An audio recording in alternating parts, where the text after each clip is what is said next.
Bowen Yang is ready to clear the air about his awkward Saturday Night Live photo with Dave Chappelle. Back in January, eagle-eyed SNL viewers were surprised to spot Chappelle on stage during the tail end of the Dakota Johnson-hosted episode. The Chappelle Show comedian wasn't featured in any sketches, but appeared on camera for the final Good Nights, during which Yang stood on the opposite end of the stage with his arms folded. Jokes about Yang purposely distancing himself from the controversial comedian immediately circulated on social media, but the SNL star now says that wasn't quite the case. "I stand where I always stand on Good Nights," Yang told Variety in a new interview. It was not a physical distance that anyone was creating. It had to do with so many things that were completely internal.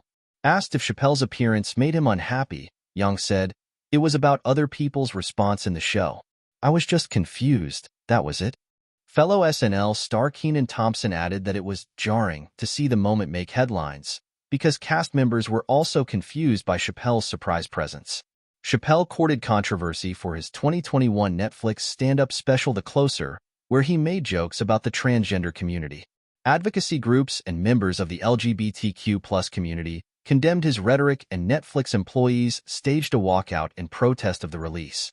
Chappelle last hosted SNL the following year, and his monologue was criticized by the national director of the Anti-Defamation League for popularizing anti-Semitism.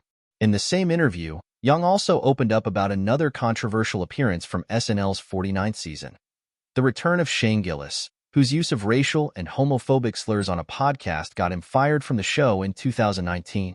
Gillis was originally hired as one of 3 new featured players in season 45, alongside Yang and Chloe Fineman.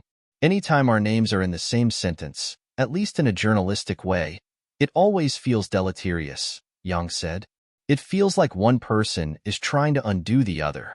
Of Gillis returning to host the show, Yang said, "I was just really curious about what that show would be like, and if it would be an opportunity to really move past it.